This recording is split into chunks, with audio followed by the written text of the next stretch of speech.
The USB drive hit my kitchen counter like a grenade pin being pulled.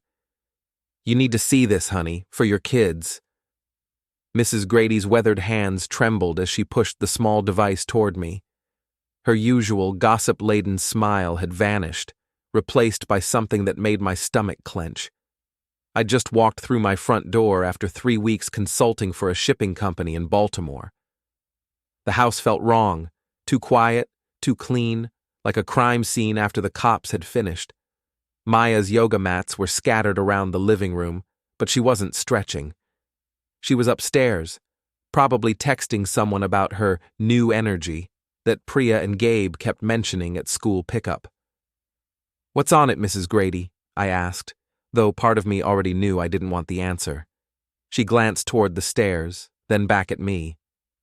"Security footage from my back camera. It picks up your shed." Her voice dropped to a whisper. That boyfriend of Maya's. What he did to Logan. The world tilted. Logan was my 8-year-old son, sensitive and smart, who'd been unusually quiet during our phone calls while I was away. I'd blamed myself. Too many miles, not enough hugs. But this wasn't about my absence. Boyfriend? The word tasted like poison. Mrs. Grady nodded grimly. "Ash something. That pretty boy from the yoga studio. Julian, I'm so sorry, but someone needed to tell you." I plugged the USB into my laptop with hands that had diffused actual bombs in the Navy, but now shook like autumn leaves. The timestamp showed 3 days ago, 4:47 p.m. Logan would have been home from school. The footage was grainy, but clear enough. Ash, tall, muscled, wearing one of those stupid man-bun hairstyles, dragged my son toward our storage shed. Logan was crying, pleading. I couldn't hear the words, but I could see my boy's terror. Then Ash shoved Logan inside and locked the door. For 43 minutes, my son was trapped in that dark, spider-filled shed, while Ash sat on our back porch, smoking and scrolling through his phone like he was waiting for a bus. The calm that settled over me was familiar, the same quiet I'd felt analyzing enemy intelligence in the Persian Gulf. Maya's betrayal was one thing. Adultery was common, predictable, almost boring in its banality. But this was war. "Mrs. Grady," I said, ejecting the USB, "thank you, and I need you to make copies of this footage. Several copies." She nodded eagerly. "Already did. My grandson's good with computers." Smart woman. I was going to need allies. Maya's footsteps echoed on the stairs. I slipped the USB into my pocket and forced my face into neutral. She appeared in the kitchen doorway wearing designer yoga pants and a sports bra that probably cost more than Mrs. Grady's monthly grocery budget. "Oh, you're back," Maya said, like I was a package she'd forgotten she'd ordered. "How was Baltimore?" "Educational," I replied. "Where are the kids?" "Logan's at soccer practice. Zoe's at my mom's." She moved to the refrigerator, not meeting my eyes. "I thought we could talk." Talk, right. Probably about how she needed space or how we'd grown apart, the standard cheater's playbook. But I wasn't ready for that conversation yet. "Actually, I'm pretty tired. Long drive." I headed toward the stairs. "Rain check?" Relief flickered across her face. "Of course. I'll be at the studio tonight. Late class." "Late class? Sure. More like late-night wrestling with her boy toy." In my study, I made copies of the footage and uploaded it to 3 separate cloud accounts. Then I called my old Navy buddy Sean, who now ran background checks for a living. "Julian, how's married life treating you?" "Like a bad rash that won't heal. I need you to dig up everything you can on someone named Ash Ashford. Works at a yoga studio in Portsmouth. Trouble in paradise? More like trouble in purgatory. How fast can you work?" "Give me 2 hours." While I waited, I walked through my house like a crime scene investigator. Maya's phone charger by the bed, she never used to charge it there. New lingerie in her drawer, tags still on. A bottle of men's cologne in our bathroom that definitely wasn't mine. The evidence painted a picture uglier than I'd imagined. This wasn't a recent affair. This had been going on for months, maybe longer, while I'd been traveling, working my ass off to pay for her yoga studio and our kids' private school. She'd been playing house with some wannabe Instagram influencer. But the shed incident, that was the line she'd let him cross. You don't mess with a man's children and expect to walk away unscathed. My phone buzzed. Sean. Your boy Ash is a real winner, he said without preamble. Real name Ashley Michael Ashford, 29 years old, discharged from the Army after 8 months for failure to adapt. 2 restraining orders from ex-girlfriends, 1 for harassment, 1 for property destruction. No violent felonies, but a pattern of psychological abuse. Currently living in a studio apartment on Maple Street, drives a leased BMW he can't afford. Employment history? Bounces between gyms and yoga studios. Gets fired for inappropriate relationships with clients. Your wife's studio is his 4th job in 2 years. Perfect. Maya had found herself a professional predator. One more thing, Sean continued. He's got a sealed juvenile record. My contact couldn't get details, but it involved endangerment of a minor. The puzzle pieces clicked into place. Maya hadn't just cheated. She'd brought a child abuser into our home, into our children's lives. Thanks, Sean. I owe you. You need backup on this? I know some guys. No, this is personal, but I might need character witnesses later. After hanging up, I sat in my study and planned. In naval intelligence, we called it target assessment and mission planning. First, identify the enemy's weaknesses. Second, choose the battlefield. Third, execute with precision. Maya's weakness was her image. She'd built her identity around being the perfect yoga mom, the spiritual wellness guru, the woman who had it all figured out. Her Instagram was full of inspirational quotes about authentic living and following your truth. The hypocrisy was almost artistic. Ash's weakness was his ego. Men like him needed to be seen as alpha males, dominant and untouchable. Public humiliation would destroy him more effectively than any physical confrontation. The battlefield would be their own territory. The yoga studio, the school pickup line, the neighborhood where Maya had cultivated her reputation as the ideal mother and wife. Logan came home from soccer practice muddy and exhausted. I hugged him longer than usual, feeling his small body relax against mine. Dad, you okay? He asked. I'm perfect now, buddy. How was practice? Good. Coach says I'm getting better at defense. Defense. Yeah, we were going to need some of that. That night, Maya came home at 11:30 p.m., reeking of sandalwood incense and lies. She slipped into bed beside me, probably thinking I was asleep. How was class? I asked quietly. She jumped. Oh, you scared me. It was intensive, hot yoga, very sweaty. I bet it was. In the darkness, I smiled. Maya had no idea that her perfect little world was about to collapse. She'd made the fatal mistake of thinking I was just another oblivious husband, too busy with work to notice her betrayal. But I wasn't just any husband. I was a man trained to identify threats and eliminate them with surgical precision. And tomorrow the real work would begin. This wasn't a 911 problem. This was a dad problem. The next morning, I dropped Logan and Zoe at school like any normal Tuesday. But instead of heading to my office, I drove to the courthouse and filed for emergency custody. My lawyer, Danny Morrison, was a shark in a power suit who specialized in high-conflict divorces. I'd found her through Sean's recommendation, and her reputation for destroying cheating spouses preceded her like a warning siren. The shed footage is damning, she said, reviewing the USB contents on her laptop. Child endangerment, unlawful imprisonment of a minor, possible assault. We can get a restraining order against this Ash character today. I want more than a restraining order. I want him destroyed. Danny's smile was predatory. I like your thinking, but we need to be smart about this. Document everything.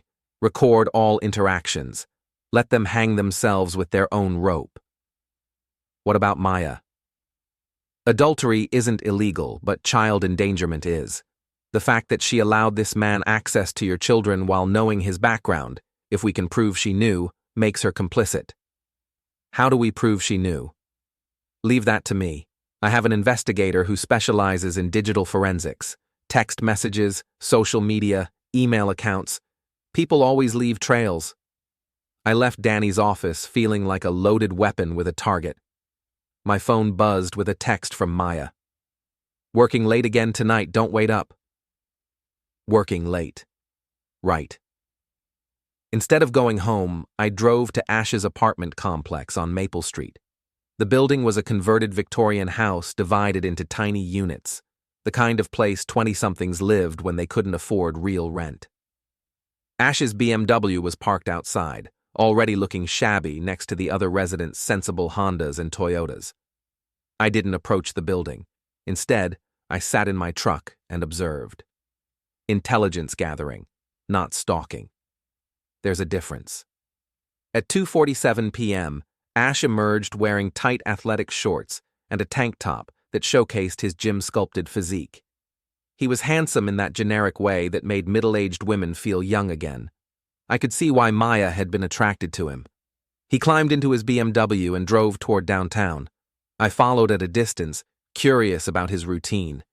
He stopped at a supplement store, then a coffee shop where he spent 20 minutes taking selfies with his protein smoothie.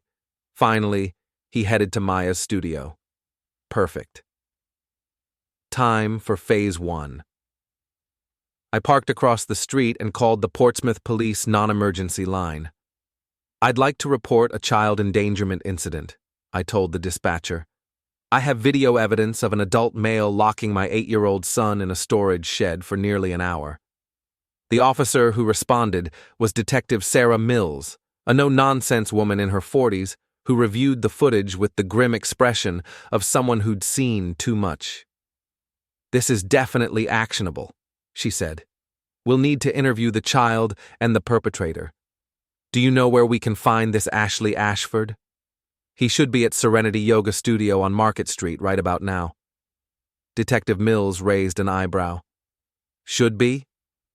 "He works there, with my wife." Understanding dawned in her eyes. "I see. Well, Mr. Park, we'll handle this professionally. No vigilante justice, understood? Wouldn't dream of it, Detective." But I didn't say anything about public humiliation. I arrived at Maya's studio just as Detective Mills and her partner were walking through the front door. Through the large windows, I could see the 3:30 p.m. class in session, 12 women in various yoga poses, Maya at the front in her element, and Ash assisting by adjusting poses with unnecessary hands-on guidance. The studio's front door chimed as the officers entered.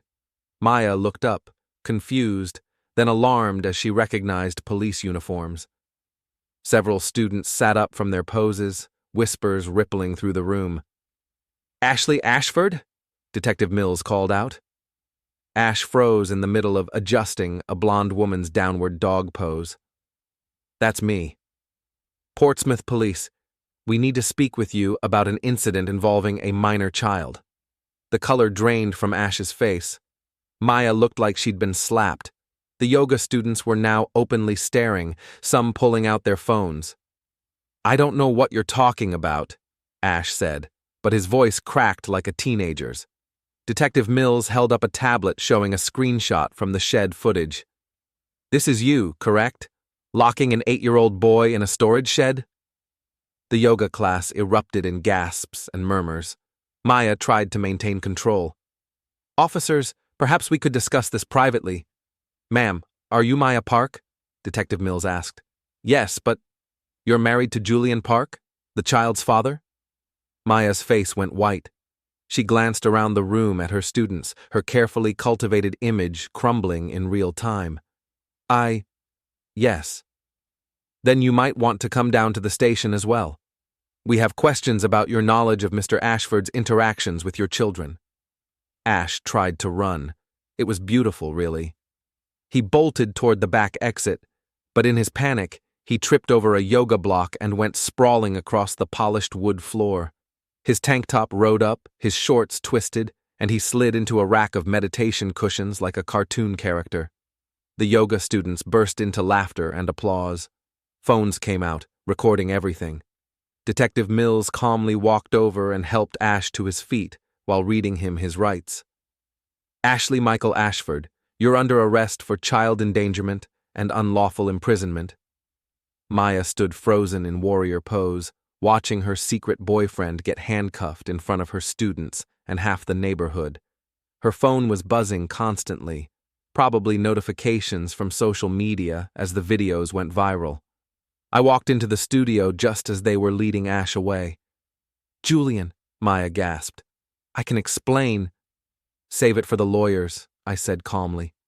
Then louder, for the benefit of the remaining students. "Ladies, I apologize for the disruption. As you can see, my wife has some interesting ideas about childcare providers." The students stared at Maya with mixtures of shock, disgust, and morbid curiosity. Several were already gathering their mats to leave. Maya followed me outside, desperation replacing her usual composed demeanor. "Julian, please, let's talk about this privately. You don't understand the situation." "I understand perfectly. You've been screwing a child abuser who terrorized our son. What's to misunderstand?" "It's not like that. Ash isn't. He would never hurt Logan intentionally." "Intentionally?" I laughed, and it wasn't a pleasant sound. "So, accidentally locking an 8-year-old in a spider-infested shed for 43 minutes is acceptable?" Maya's face crumpled. "I didn't know about that. I swear I didn't know." "But you knew about his background, his restraining orders, his pattern of abuse." Her silence was answer enough. "Here's what's going to happen," I continued. "I've filed for emergency custody.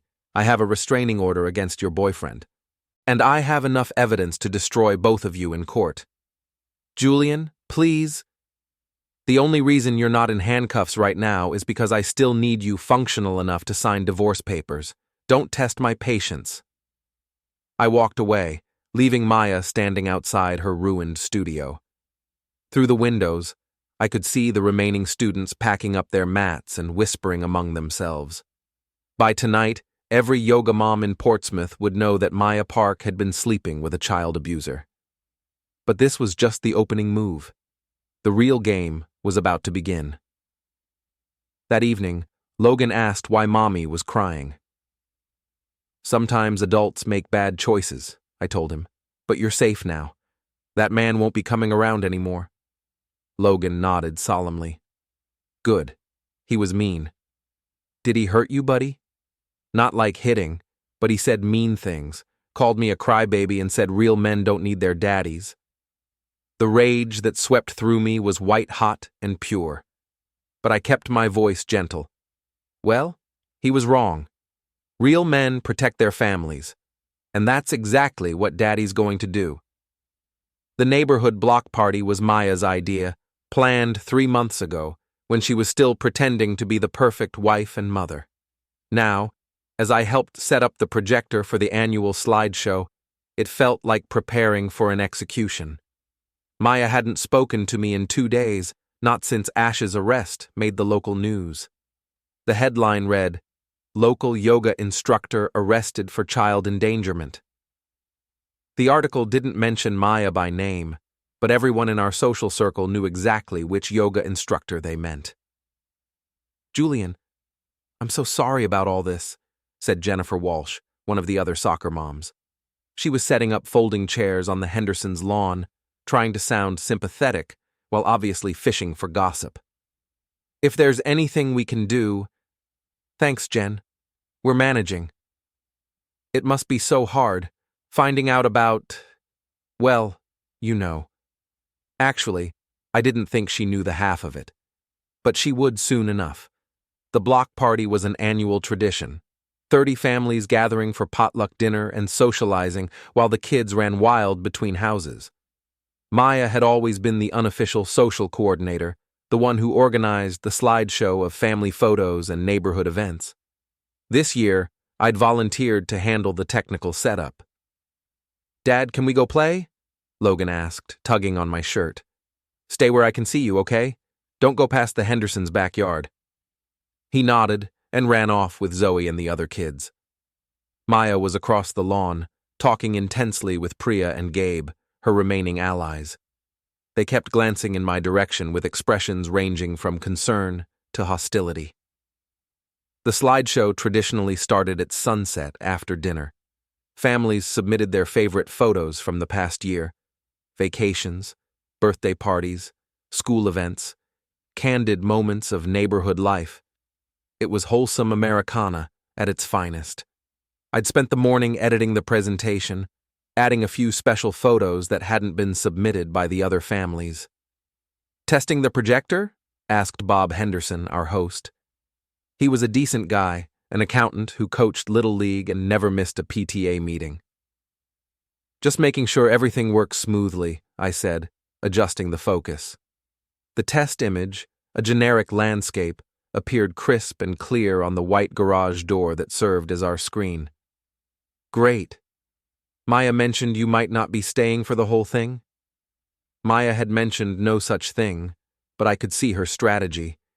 Get me to leave early, then control the narrative with her friends. Paint herself as the victim of a vindictive husband who couldn't forgive one little mistake. "Actually, I'm looking forward to it," I said. "Should be quite a show." As the sun set and families gathered their lawn chairs in a semicircle facing the garage door, Maya approached me with obvious reluctance. "Julian, about the slideshow. Maybe we should skip our family photos this year, given everything that's happening." "Too late. I already uploaded them." Her face went pale. "Which photos?" "You'll see." The slideshow began innocently enough. The Hendersons' vacation to Disney World, the Walsh's new puppy, little Timmy Morrison's first bike ride without training wheels. The crowd awed and applauded at appropriate moments. Then came our section. The first few photos were normal: Logan's soccer game, Zoe's dance recital, a family barbecue from last summer when we'd all still been pretending to be happy. Maya visibly relaxed. Then the shed footage appeared on screen. It was silent, but the image was unmistakable. Ash dragging Logan toward the storage shed, Logan's obvious distress, the door slamming shut. The timestamp in the corner showed the date and duration. The crowd went silent. "Oh my God," someone whispered. "Is that Logan? Who is that man?" Maya shot to her feet. "Julian, turn it off." But the footage kept playing, Ash sitting on our back porch, smoking and scrolling through his phone while Logan was trapped in the shed. 43 minutes compressed into 2 agonizing minutes of neighborhood-wide viewing. When it finally ended, the silence stretched like a held breath. Bob Henderson found his voice first. "Maya, who was that man?" Before Maya could answer, I stood up. "That's Ashley Ashford, my wife's boyfriend. He was arrested 3 days ago for child endangerment. The Portsmouth police have the full footage." The crowd erupted. Voices rose in shock, anger, and disbelief. Parents pulled their children closer. Several people stood up, chairs scraping against concrete. "You bastard!" Maya screamed at me. "How could you do this?" "How could I do this?" I laughed. "Maya, you brought a child abuser into our home. You let him terrorize our son, and you're asking how I could expose it?" Priya jumped to Maya's defense. "This is a private matter. You had no right to humiliate her like this." "Private?" Jennifer Walsh stood up, her face flushed with anger. "A child was locked in a shed. That's not private, that's criminal." Other parents began voicing their outrage. Maya tried to explain, to minimize, to redirect blame onto me for being away too much, but the crowd wasn't buying it. These were parents who'd trusted her with their own children at playdates and sleepovers. "I think you should leave," Bob Henderson said quietly to Maya. "Both of you." "I'm not going anywhere," I said. "My kids live in this neighborhood. They deserve to feel safe here." "Julian's right," said Mrs. Grady, my elderly ally. "Maya's the one who brought danger to our children." The crowd murmured agreement. Maya looked around desperately, realizing she'd lost them completely.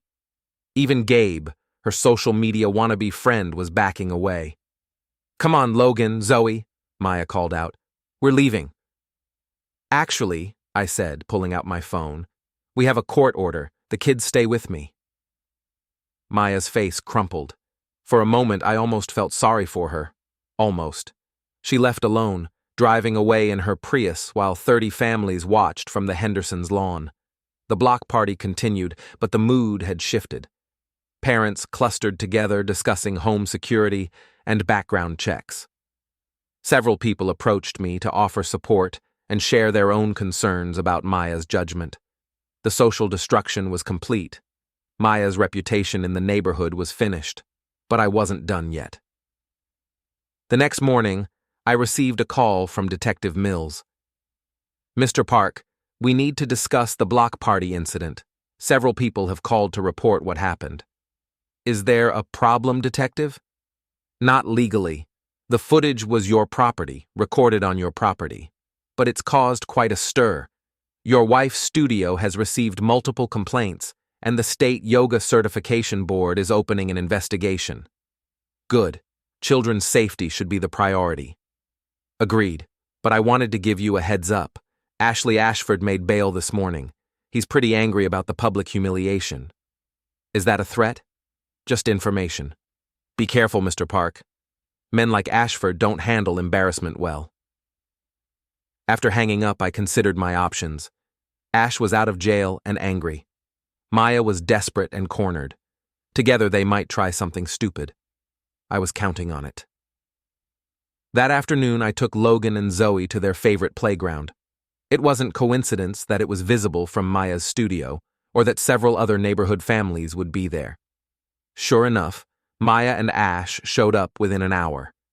Ash looked like hell, unshaven, wearing yesterday's clothes, his usual swagger replaced by barely contained rage. Maya appeared to be trying to calm him down, but he wasn't listening. They approached me while I was pushing Zoe on the swings. "You think you're so smart," Ash snarled, "ruining people's lives with your little spy games." "I didn't ruin anything," I said calmly. "I just showed people who you really are." "Daddy?"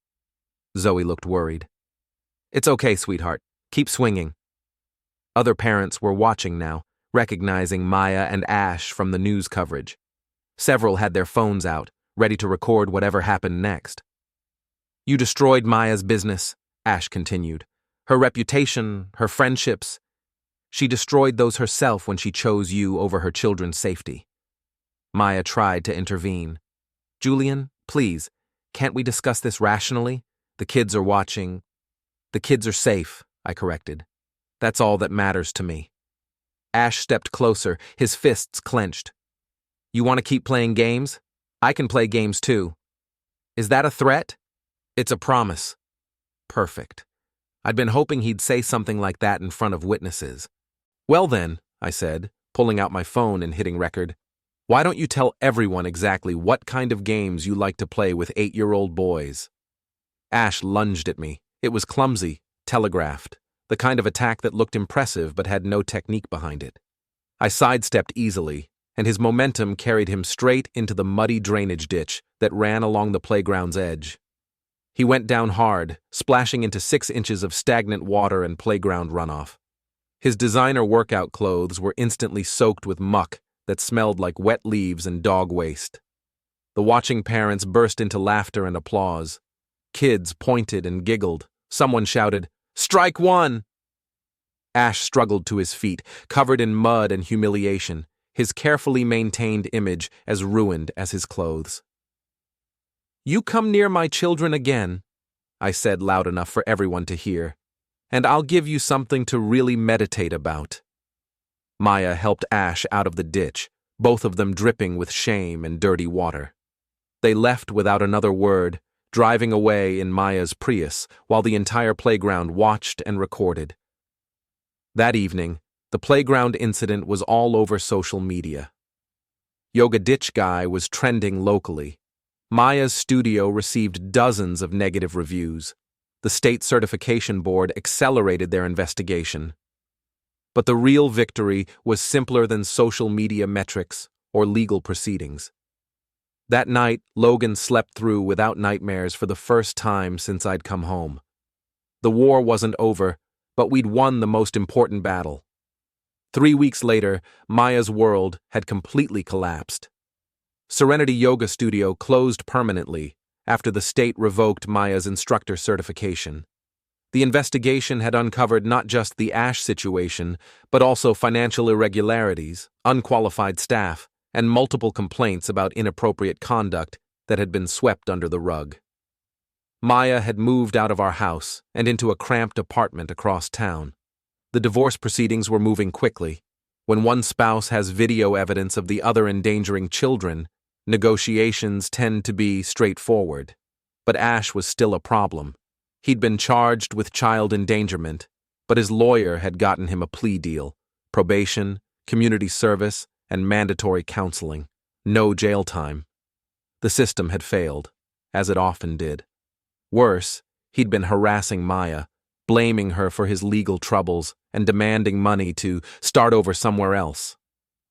She'd called me twice, crying, asking for help with her abusive ex-boyfriend.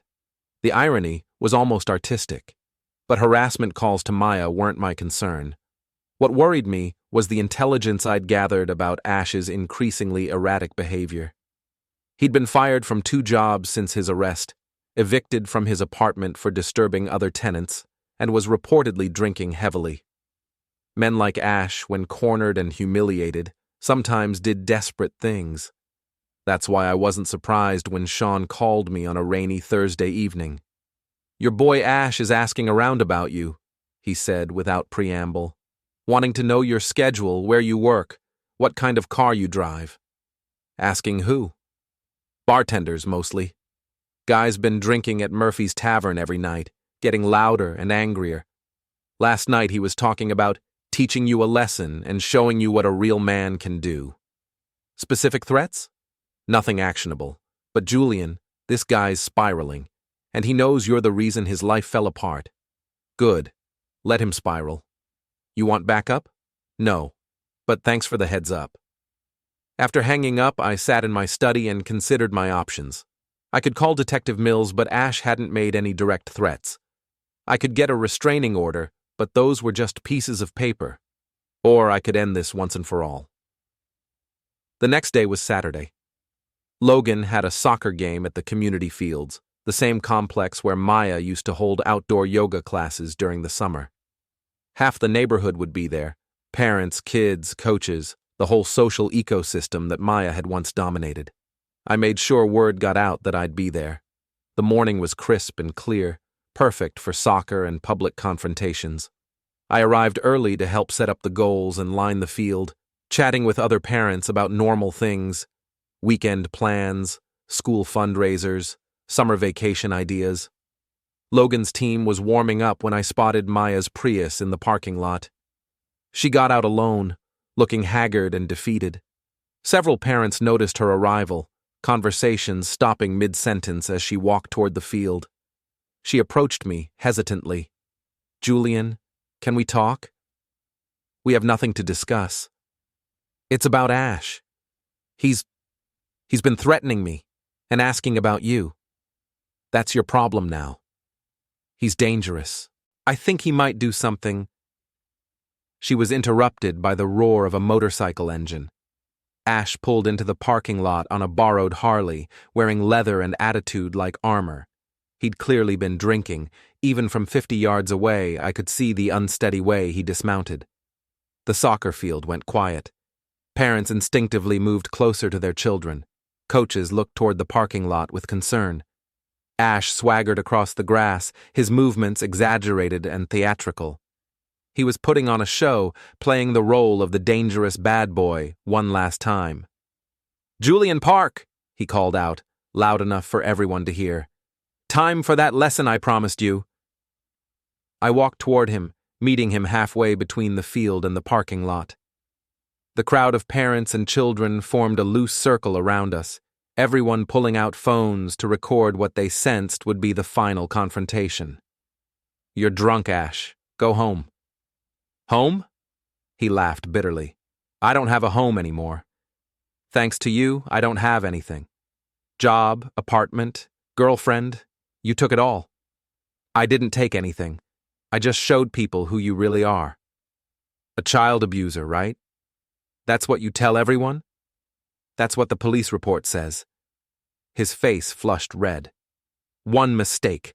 The kid was being a brat, and I gave him a timeout. That's not abuse. 43 minutes in a locked shed isn't a timeout. It's torture. The crowd murmured agreement. Several parents nodded, their faces hard with judgment. Ash looked around, realizing he was outnumbered and outmaneuvered. You think you're so perfect, he snarled. Mr. Navy hero, coming home to save the day. But where were you when your wife was lonely? Where were you when she needed a real man? I was working to support my family. You were preying on vulnerable women and terrorizing children. She came to me. Maya wanted everything I gave her. Maya stepped forward. That's not true. You manipulated me, lied to me. Shut up! Ash spun toward her, his hand raised. That was the moment I'd been waiting for. I moved between them, catching Ash's wrist before he could strike Maya. His alcohol-impaired reflexes were no match for my training. Don't, I said quietly. He tried to pull free, but I maintained my grip, applying just enough pressure to make my point. You're done here, Ash. Walk away. Let go of me. Walk away, or I'll put you down right here in front of everyone. For a moment, we stood frozen in tableau, me holding his wrist, him struggling futilely, the crowd watching in tense silence. Then something shifted in his eyes. The bravado cracked, revealing the scared, desperate man underneath. He deflated like a punctured balloon. This isn't over, he mumbled, but there was no conviction in it.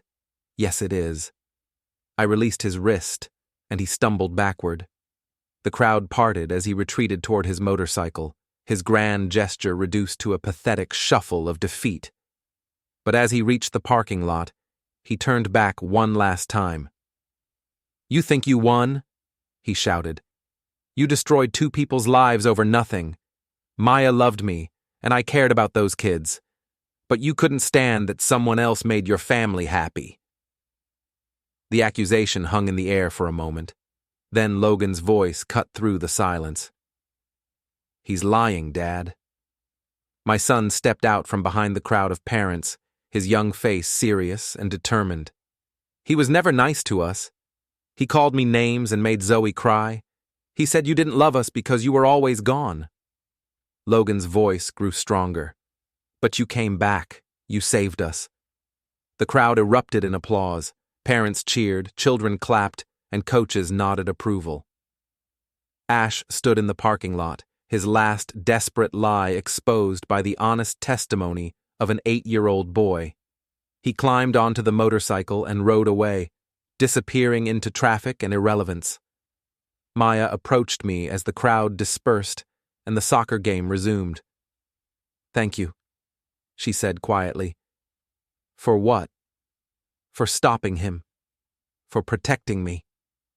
I looked at her, really looked, and saw a broken woman who'd made terrible choices but was finally facing the consequences.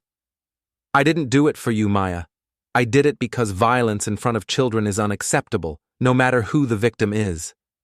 She nodded, tears streaming down her face. I know, and I know you'll never forgive me. You're right. I won't. The kids will always be welcome to see you, but on my terms, with supervision, when they choose to. She wiped her eyes. That's more than I deserve. Yes, it is. Maya walked back to her car and drove away. I never saw Ash again. Sean later told me he'd left town, probably to find another yoga studio and another vulnerable woman to manipulate. Logan's team won their game 3-2. He scored the winning goal in the final minutes, and the celebration was pure joy. Kids piling on each other, parents cheering, coaches high-fiving. As we packed up the equipment, Mrs. Grady approached me. You did good, Julian. Those children are lucky to have you. I'm lucky to have them. What happens now? I looked at Logan and Zoe, laughing with their friends, their faces bright with innocence and possibility. Now we go home, we have dinner, we watch a movie, we live our lives. And Maya? Maya made her choices. Now she gets to live with them. The sun was setting as we loaded the soccer gear into my truck. Logan and Zoe climbed into their car seats, chattering about the game and planning their weekend activities. "Dad?" Logan asked as we drove home. "Yeah, buddy? Are we safe now?" "We're safe." "Good. I was scared before, but I didn't want to tell you." "You can always tell me anything, Logan. That's what dads are for." In the rearview mirror, I could see him smiling. Justice isn't always served in courtrooms or delivered by judges. Sometimes it's administered by ordinary people who refuse to let evil triumph through inaction. Sometimes it's as simple as a father protecting his children and a community rejecting those who would harm the innocent. Maya had traded her family for a fantasy, and Ash had revealed his true nature when given power over the vulnerable. Both had faced the consequences of their choices, not through violence or illegal revenge, but through the simple, devastating power of truth.